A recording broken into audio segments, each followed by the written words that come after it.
Hai, terima kasih sudah klik video ini teman-teman. RL Chess bangga banget karena lagi-lagi pecatur muda Indonesia menorehkan prestasi dan juara Asia. Yap, ini baru saja dilakukan oleh Laisa Latifa yang baru jadi juara di Asian Youth Chess Championship di Al Ain, Uni Emirat Arab, teman-teman. Yap, Laisa tampil sebagai juara dan berhak meraih gelar Women International Master. Juara Asia cuy, gila. Ini sangat luar biasa banget ya. Indonesia berkumandang dan kalian bisa lihat fotonya pakai bendera Indonesia. Nah, teman-teman, saya akan sajikan salah satu partai terbaiknya menurut saya dengan akurasi di atas 90% dan membuat lawannya skakmat. Gila, ini kalau lawannya nggak nyerah bisa skakmat pakai pion. Nah, bagaimana itu bisa terjadi? Tonton terus sampai habis. Sebelum itu jangan lupa like dulu, share, dan subscribe. Yap, Laisa pegang buah putih melawan pecatur dari Vietnam. Elonya lebih tinggi nih, namanya Hoang Tu Lin Luong. Yap. Laisa memulai dengan langkah E4, dijawab dengan pembukaan Skandinavia D5, kemudian putih pukul pion petak D5, hitam kuda F6. Putih D4, hitam kuda pukul pion, kemudian putih C3. Yap, sebenarnya langkah C3 ini jarang saya lihat ya. Nah, ini pasti persiapan dari Laisa. Nah, kebanyakan putih pasti akan mendorong pion C4. C3 dimainkan untuk menopang pion di petak D4, sepertinya itu idenya. Kemudian hitam gajah ke petak F5, putih kuda E2. Hitam E6, putih kuda G3, hitam gajah G6, putih gajah E2. Hitam gajah D6, putih mainkan langkah menteri B3, incar pion di petak B7. Kemudian hitam mainkan langkah menteri C8. Putih gajah F3, hitam C6. Kemudian putih lakukan rokade pendek, hitam kuda D7. Putih C4, hitam kuda D5 ke petak F6. Putih kuda C3, hitam lakukan rokade pendek, dan putih kuda C ke petak E4. Yap, manuver kuda yang sangat menarik dari Laisa, dan ini yang perlu kita tunjukkan ya sebagai seorang pemain catur ya, yaitu untuk berinisiatif mengambil tekanan ya. Kuda C ke petak E4, kuda lari ke petak center. Tujuannya adalah untuk melakukan pertukaran dan membuat perwira kita lebih aktif lagi. Kuda pukul kuda, kemudian gajah C7, dan Laisa mainkan langkah C5, langkah tekanan. Yap, tujuannya adalah untuk membuat lemah pion di petak B7 dan memiliki kekuatan pada petak D6. Brilliant. Hitam gajah pukul kuda, kemudian putih gajah pukul gajah, hitam kuda F6. Nah, dengan pertukaran yang dilakukan oleh Hoang Tu Lin Luong dengan gajah ditukar kuda, jelas jadi enak putih ya, karena putih memiliki sepasang gajah. Dan kalian bisa lihat tajamnya gajah terang mengancam petak H7. Kuda F6, putih gajah C2, hitam menteri D7, sacrifice pawn.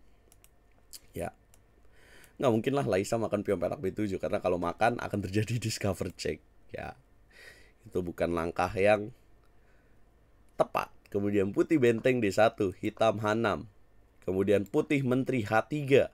Lihat perpindahan menteri dari petak B3 ke H3. Manuver yang sangat baik ya dilakukan. Merubah menteri yang sudah tidak bagus di petak B3 ke petak H3, lakukan serangan kepada sayap raja. Hitam jalankan kuda D5. Laisa pindahkan lagi menteri D3. Kali ini tujuannya skakmat petak H7. Hitam mainkan langkah F5. Putih A3. Hitam menteri F7. Putih benteng E1. Hitam benteng A ke petak E8. Putih gajah D2. Hitam mainkan langkah benteng E7. Putih benteng E2. Hitam benteng D7. Putih gajah B3. Hitam mainkan raja 8. Putih tumpuk benteng. Hitam benteng L8. Ya, tekanan atau weaknesses dari hitam yang bisa kita lihat sekarang adalah pada petak di petak E6 ini. Putih G3. Hitam benteng E ke petak E7. Ya, benar-benar sangat bertahan. Putih gajah C2. Pelan-pelan Laisa coba sepertinya untuk mendobrak dengan langkah G4, karena kalau dimakan akan terjadi skakmat pada petak H7. Unggul buat putih, walaupun belum ada materi yang terlihat ya jadi keunggulan, tapi secara posisi ini enak banget buat putih. Hitam mainkan langkah kuda F6, putih mainkan langkah menteri C4. Hitam kuda D5, putih B4.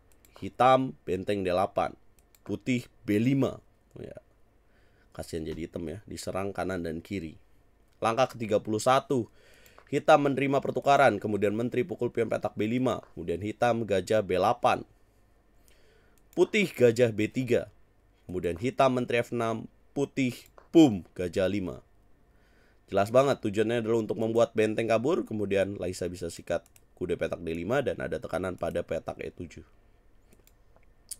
Ya sebagai contoh ya, kalau hitam di sini nggak benar mainnya ya, contoh dia benteng petak E8, maka sepertinya ide dari putih adalah untuk sikat nih kuda di petak D5, kemudian makan lagi dan bisa lakukan sacrifice pada benteng di petak E8. Boom, dimakan lagi, makan. Dan kemudian dengan pertukaran ini apakah putih rugi? Ya enggak dong, karena menteri ditukar dengan 2 benteng dan 1 gajah. Jelas, cara materi unggul buat putih. Kalaupun hitam dapatkan pion petak D4, kemudian benteng B7, menteri ke petak C5, ini tetap unggul buat putih. Karena ya rajanya aman sentosa, kemudian ini ada ancaman pada petak E7, dan benteng mengancam pion petak A7.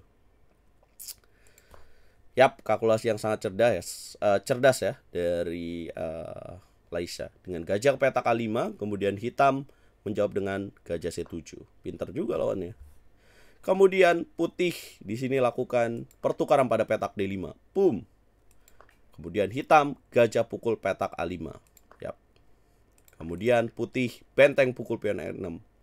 Hitam benteng pukul benteng. Dan kemudian putih benteng pukul benteng di petak E6. Dan hitam melakukan kesalahan karena dia mengambil pion di petak D4 yang seharusnya menteri F8. Nah, apa kesalahan yang dilakukan oleh hitam? Bisakah kalian temukan jawaban untuk putih, teman-teman, untuk bisa menang? Nah, dengan mengambil pion petak D4, maka putih memiliki kesempatan untuk memburu raja hitam dengan benteng E8. Kalau misalkan dimakan, maka putih menteri pukul benteng dan raja ke petak A7 akan terjadi tema skakmat dengan gajah G8, raja A8, gajah F7, raja A7, dan skakmat. Jadi hitam gak boleh makan bentengnya. Kemudian dia jalan raja H7.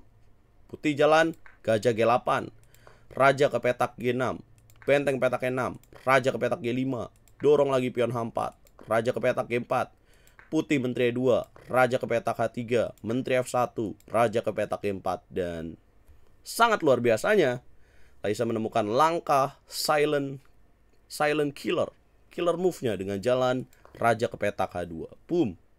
Membuat hitam jadi serba salah. Dia harus jalan apa? Tujuan Laisa adalah untuk jalan F3, kemudian gajah ke petak F7 apabila raja ke petak H5, G6, dan skakmat. Hitam mendorong pion F4 dan putih mengakhiri permainan dengan jalan F3. Boom. Dan hitam menyerah karena kalau dilanjutin raja H5 tewas pakai gajah. Sementara kalau misalkan raja ke petak F5 akan ada jawaban langkah G4 skakmat indah pakai bidak. Nah, sementara ada nggak sih jawaban yang bisa dilakukan oleh hitam dengan jalan raja H2? Ya sulit ya. Contoh mungkin menteri ke petak D2 mencegah F3. Maka apa jawaban putih? Maka menteri ke petak H3, raja ke petak F3, dan boom. Menteri F4 dan boom. Yap, dengan hasil ini Laisa memiliki 7 poin ya. Nah, ini sangat luar biasa karena sebenarnya dari babak 8 dia udah juara. Dia 7 poin sendirian, lawannya itu terdekatnya itu hanya 6 poin. Dan berkat kemenangan ini Laisa menjadi juara Asia dan meraih gelar Women International Master. Satu lagi ya. Kalau kalian lihat video sebelumnya, kemarin ada Diajeng yang juara dan sekarang ada Laisa lagi yang jadi juara. Women International Master ada 2 orang yang baru lahir di bulan ini lah ya. Dan juga selamat buat pecatur Indonesia lainnya. Ada Satria Duta juga yang meraih juara 3 di kelompok umur 16 tahun dan berhak meraih gelar FIDE Master. Ya. Dan hebatnya nih para pecatur Indonesia bahwa Rusia yang dibanned dari percaturan Eropa itu gabung ke Asia dan mengikuti turnamen ini, para pecatur mudanya.